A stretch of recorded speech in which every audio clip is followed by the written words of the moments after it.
Blood in the Stairwell, a dark murder mystery novella. A killing inside a rundown apartment complex sparks fear, but what looks like revenge might actually be a setup. Fictionalized from a crime transcript concept. Story concept. A killing inside a rundown apartment complex sparks fear, but what looks like revenge might actually be a setup. Two brothers are blamed. One pulls the trigger. The other hides something far worse. And the truth? It was never about revenge at all. Table of contents. Prologue. The call, a 7-second phone call, changes everything. Chapter 1. Echoes of gunfire, a murder shakes the complex, but something about it feels staged. Chapter 2. The mother's door, a nervous mother, a hidden bag, and a lie that does not sit right. Chapter 3. Blood ties two brothers with loyalty deeper than truth, and secrets they will not share. Chapter 4. What the camera did not show. Surveillance tells one story, but not the whole story. Chapter 5. The real target, the final twist reveals the victim was not supposed to die. Epilogue. Stairwell silence, some truths arrive too late to save anyone. Prologue. The call. The phone call lasted 7 seconds. That was all it took to split one life from another. 7 seconds to pull a brother from a hot apartment. 7 seconds to turn fear into gunfire. 7 seconds to make a man who had no idea he was being hunted become a name whispered in stairwells. Jalen Cross stood in the kitchen of apartment 3B with the refrigerator door open and nothing in his hand. The little yellow bulb inside flickered like it was tired of shining. Sweat ran down the side of his face. Outside, Riverview Heights baked under a July sun that made brick walls sweat and tempers rise. His phone buzzed. Malik. Jalen answered, already tense. Malik did not call for small talk. Not when his voice came sharp like this. Come outside, Malik said. What? Now. The line went dead. Jalen stared at the screen. For one breath, he almost stayed where he was. Almost asked himself why Malik sounded scared and angry at the same time. Almost remembered that his brother had a talent for starting fires and handing someone else the match. But blood is a powerful thing. It makes smart men move stupid. Jalen closed the fridge. In the living room, his mother was asleep on the couch with the television low and one hand over her stomach. He glanced toward her, then toward the door. He told himself he was only going to check on Malik. He told himself family came first. He told himself a lot of things before he stepped into the hallway. Downstairs, somewhere near the back stairwell, Marcus Hale was still alive. Chapter 1. Echoes of gunfire. The first shot did not sound real. It cracked through the apartment complex like something out of a movie, too loud, too sharp, too sudden to belong in real life. Then came the second, then the third. By the fourth, people were already on the floor. Inside Building C of the rundown Riverview Heights apartments, the heat pressed in like a suffocating hand. Windows were open, fans were running, and life was moving slow, until it was not. A man screamed. Then silence. Not peaceful silence. The kind that comes after something irreversible. Minutes later, police stormed the stairwell. Their boots slapped the concrete steps as radios barked in short bursts. Someone upstairs was crying. Someone downstairs kept repeating, I did not see nothing, before anybody had even asked. They found him halfway between the second and third floor. Blood soaked into the concrete beneath his body, creeping down the steps in thin, dark lines. His name, at least what they would later confirm, was Marcus Hale. Late 20s, known around the complex, kept to himself, or at least, that was what people said when they were scared. Detective Lena Cruz arrived 12 minutes after the first officers. She stepped out of an unmarked sedan, took one look at the building, and knew the case was already getting colder by the second. Riverview Heights was crowded, loud, and full of eyes. But eyes did not always turn into witnesses. A uniformed officer met her near the yellow tape. Victim is in the north stairwell, he said. Multiple rounds. No weapon recovered. People heard shots, but nobody wants to talk. Cruz looked toward the stairwell door. A brown smear marked the handle where somebody had grabbed it in panic. Somebody always talks, she said. Inside, the air was heavy with bleach, old smoke, and copper. Cruz crouched near the landing, careful not to step where blood had pooled. Marcus Hale lay still beneath a white sheet. One sneaker had come loose and rested on the step below him. A young patrolman swallowed hard. For casings. Close range. Looks like he tried to turn away. Cruz studied the walls. No wild bullet marks. No sprayed panic.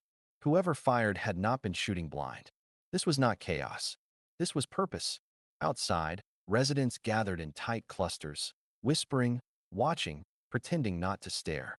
Some held phones low against their legs. Others leaned against cars, faces blank, mouths tight. Everybody wanted to know what happened. Nobody wanted to be the person who knew too much. Cruz started with the woman in the salon chair. Her name was Tasha Bell, and half her hair was braided while the other half hung loose. She sat on the curb wrapped in a cape, hands trembling around a bottle of water. I heard arguing first, Tasha said. Then the shots. It was not just random. Somebody meant that. Could you hear voices? A man yelling. Another one said something like, "You playing with the wrong one." Then shots. Did you see anybody run? Tasha looked over Cruz's shoulder toward Building C. I seen a boy earlier. Pacing. Dark hoodie in all this heat. Kept looking at his phone like he was waiting for something. Or someone. That detail sat in Cruz's mind like a stone. Because arguments leave history. And history leaves suspects. As officers moved door to door, another detail surfaced. Multiple witnesses had seen a young man outside minutes before the shooting. Nervous. On edge. Not lost. Waiting. Then there was the call. A phone call placed just before the gunfire. Short. Urgent. Enough to pull someone outside. Cruz stood in the middle of the courtyard and let the scene breathe around her. The stairwell. The parking lot. The building entrance. The line of sight between them. If the shooter came from inside, someone had warned him. If the victim was lured there, someone had planned it. And if both were true, this was bigger than one angry trigger. Up on the third floor, apartment 3B sat with its door closed. Too quiet. Too still. And behind it, the first real crack in the case was waiting. Chapter 2. The Mother's Door. Apartment 3B did not open on the first knock. Detective Cruz waited, listening. Behind the door, something shifted. Not footsteps exactly. More like furniture complaining under a hand. A whisper. Then silence. She knocked again. Police. Open the door. A woman's voice snapped from inside. Who is it? Kalamazoo Police. We need to speak with you. The chain slid back. The lock turned. The door cracked open just wide enough for one eye to appear. Why y'all knocking like that? The woman said. She was in her 40s, maybe older, with tired eyes and a robe tied too tight around her waist. Her name, according to the lease, was Denise Cross. Cruz softened her voice. Ma'am, we are investigating a shooting that happened downstairs. We need to ask a few questions. Denise looked past her into the hallway where two officers stood. Her face changed for half a second. Not grief. Not surprise. Calculation. I do not know nothing about no shooting, Denise said. Can we come in? For what? To make sure nobody inside is hurt. To rule things out. Denise's jaw worked like she was chewing words she did not want to say. Finally, she opened the door wider. Search whatever you want, she muttered. Ain't nothing in here. Cruz stepped inside and knew immediately that was not true. The apartment was too clean in the wrong places. Dishes washed, but still wet. A bleach bottle uncapped near the sink. A couch cushion flipped upside down.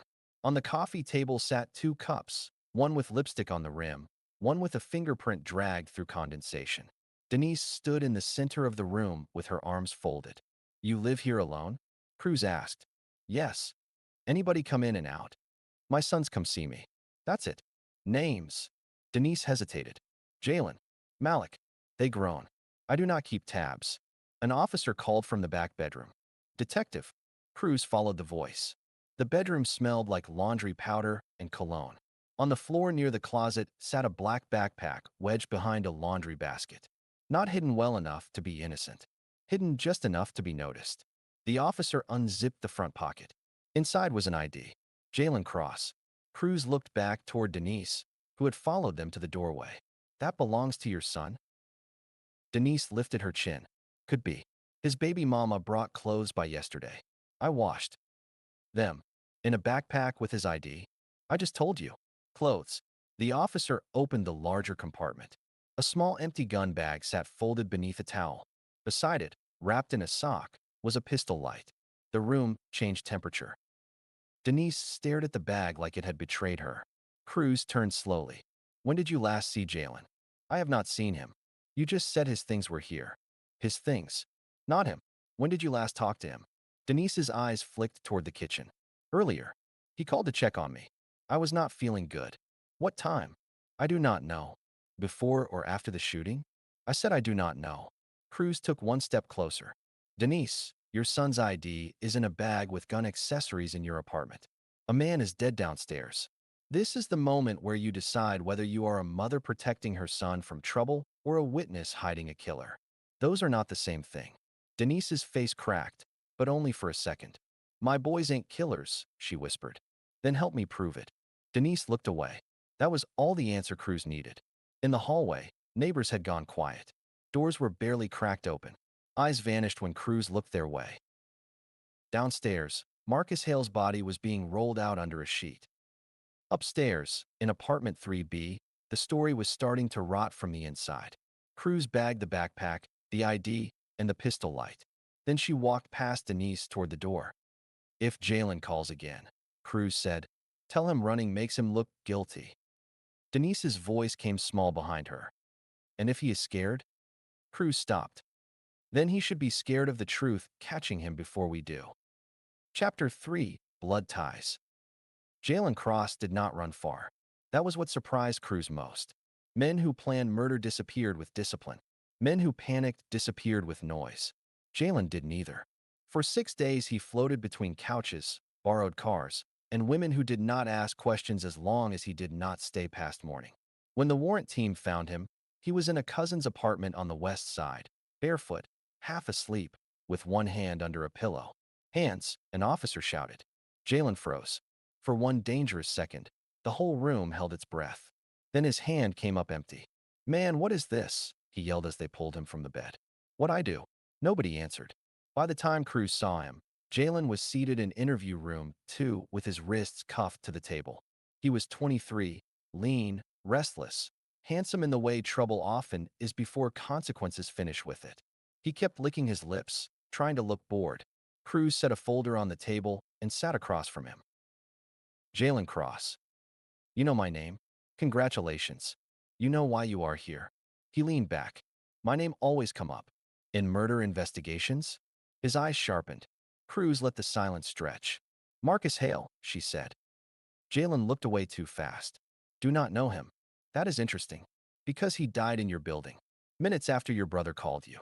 A lot of people call me. Not like Malik did. 7 seconds. Then you came outside. Jalen smiled, but it had no confidence in it. It was hot. I went outside. Is that a crime? Cruz opened the folder and slid a still image across the table. Grainy surveillance footage. Building C entrance. Timestamp. Jalen stepping out with purpose. This is you. Looks like me. It is you. Then why ask? Cruz slid another image. Jalen moving across the courtyard. Another. Malik near the backside of the building. Another. Marcus entering the stairwell. Jalen's breathing changed. You keep showing pictures like it means something, he said. It means a lot. It means I walked outside. Cruz slid the last photo forward. It was blurred, but not enough. Jalen's arm extended. Marcus turning away. A flash near Jalen's hand. Jalen stopped moving. 4 shots, Cruz said. Close range. He reached. The words came out before he could stop them. Cruz leaned forward. Who reached? Jalen shut his eyes. I want a lawyer. You can have one. But before that, I want you to understand something. Right now the evidence says you walked outside after your brother called, found Marcus Hale, and executed him in a stairwell. That is the story the jury will hear unless you explain why. Jalen's fingers flexed against the metal cuff. It was not like that. Then tell me what it was like. He laughed once, bitter and scared. You ever had somebody call you and you can hear it in their voice? Like something bad about to happen. Malik called you. He said come outside. Why? Because dude tried to hit him. Marcus. I did not know his name. You shot a man whose name you did not know? Jalen slammed his palm on the table. He reached. The door opened a crack. Another officer looked in. Cruz lifted a hand without turning, and the door closed. Lower your voice, she said. Jalen's eyes shined now, not with tears yet, but close. You think I woke up wanting to kill somebody? Malik called me sounding crazy. Said dude tried to run him over. Said he was still out there. I go outside and dude moving fast, reaching like he got something. What am I supposed to do? Not shoot him 4 times. You do not know what fear do. I know what lies do, Cruz said. And your brother is missing. That landed. Jalen looked at her. What you mean missing? Malik disappeared after the shooting. Changed phones. Left town. If this was self-defense, why would he run? Jalen swallowed. For the first time, Cruz saw something new in his face.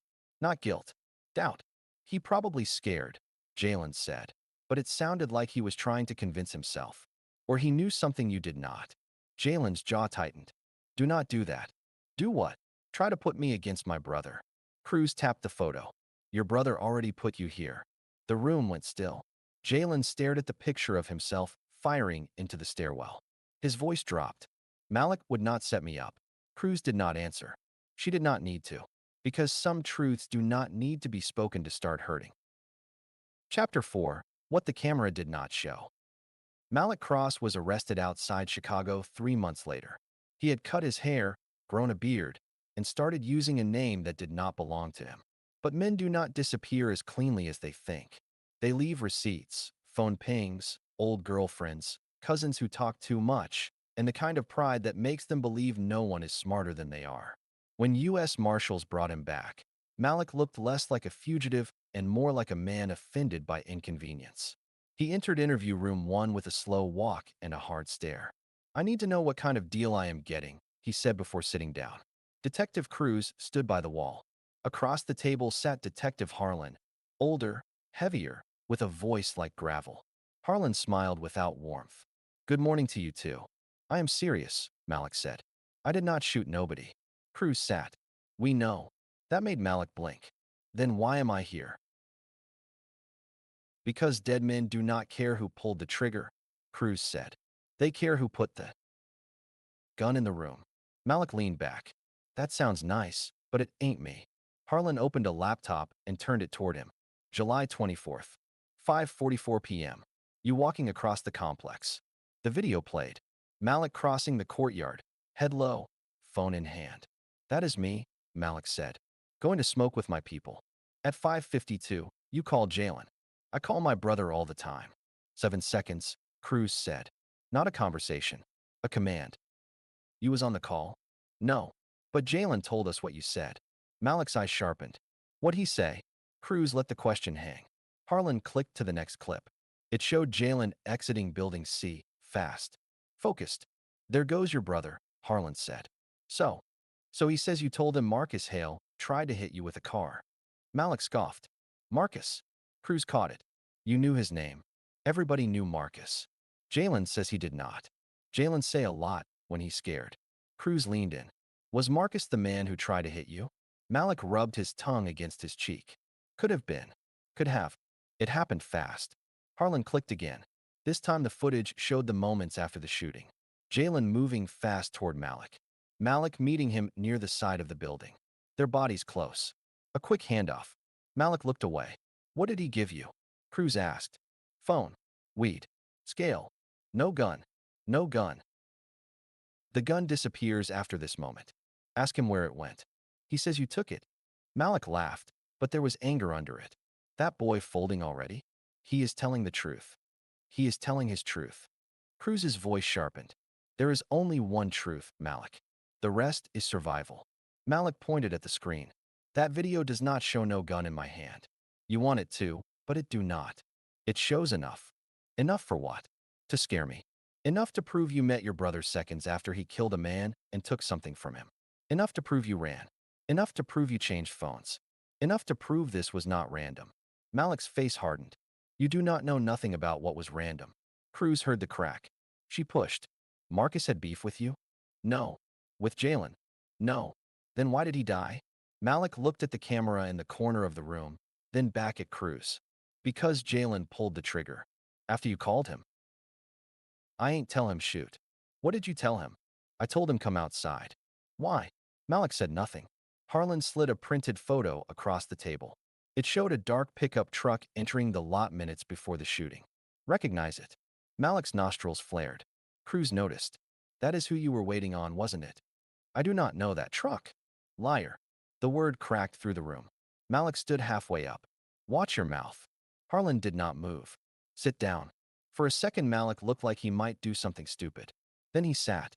Cruz tapped the photo. You were not scared of Marcus. You were waiting for somebody else. Someone in this truck. But Marcus walked into the stairwell, and Jalen thought he was the threat because you made him believe it. Malik's eyes went flat. You trying to make me the devil? No, Cruz said. I think you are worse. I think you are a coward who used his brother's loyalty. Because you did not want to get your own hands dirty. Malik's mask slipped. He was not supposed to shoot. Harlan stopped typing. Cruz went still.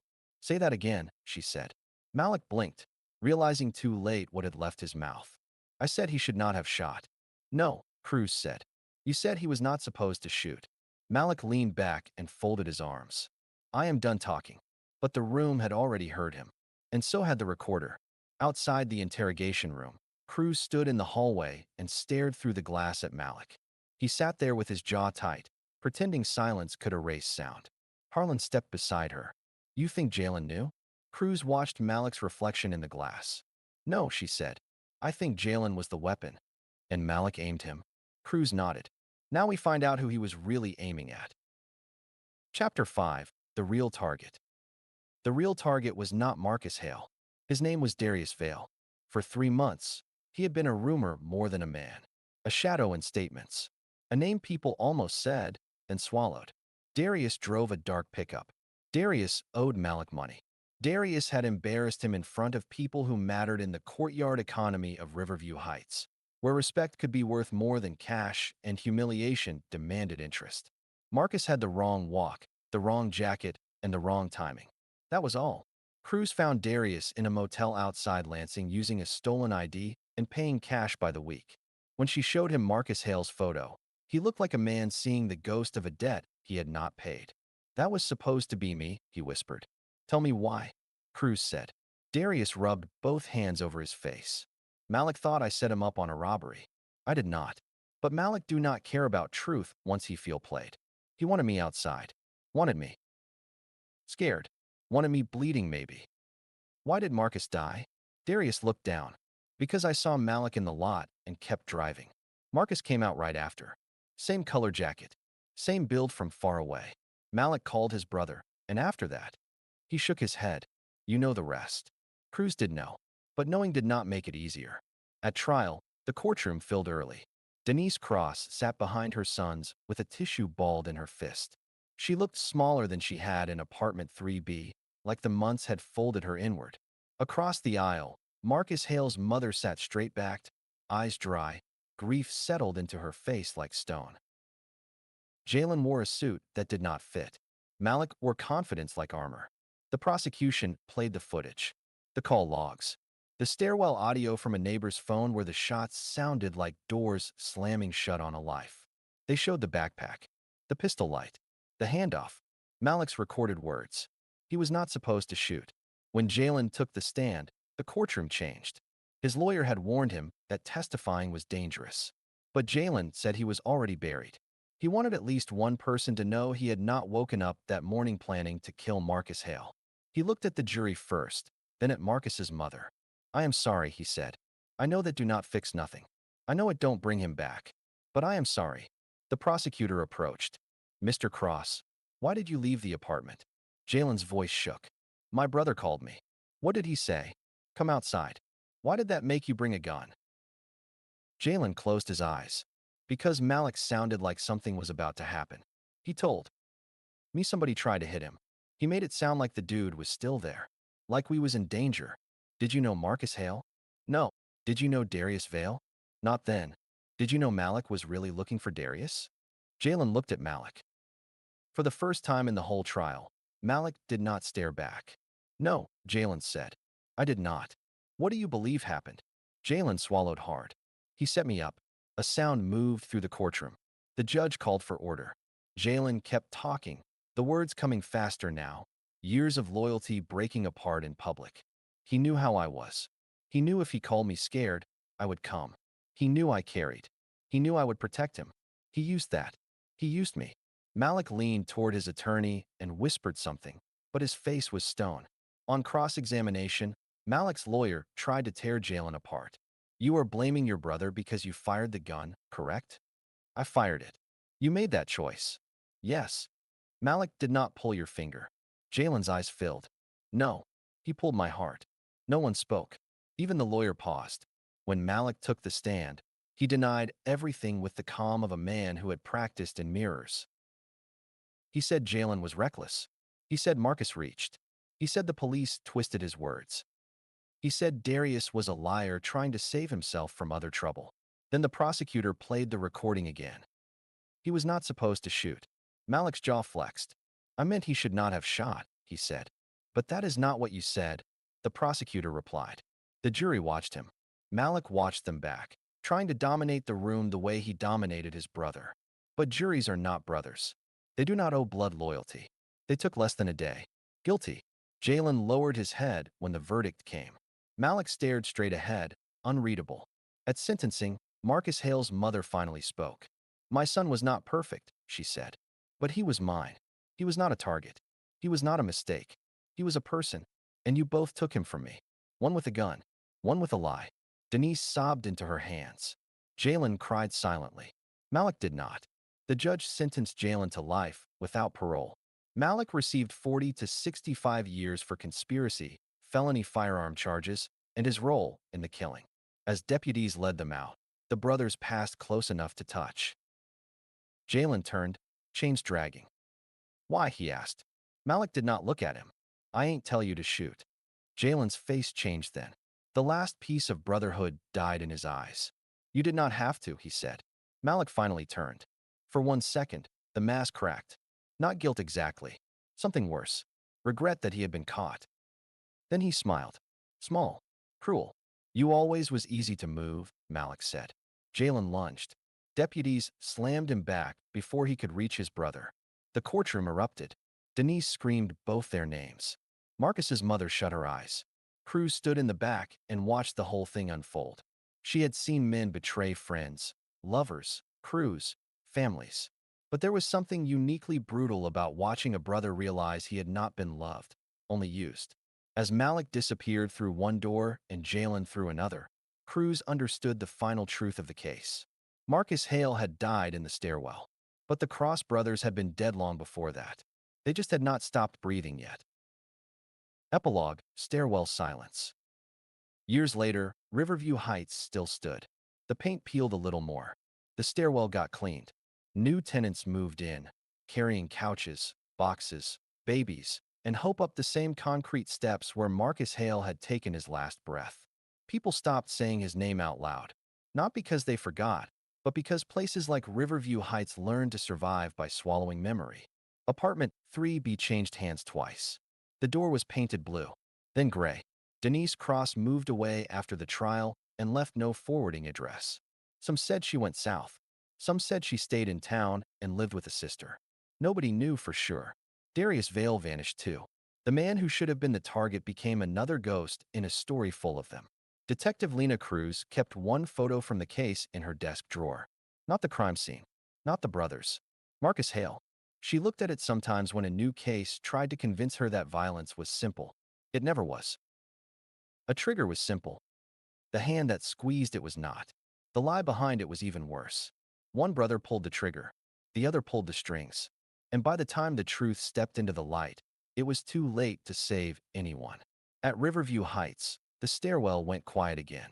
But quiet is not the same as peace. Some silence is just a place where blood used to speak.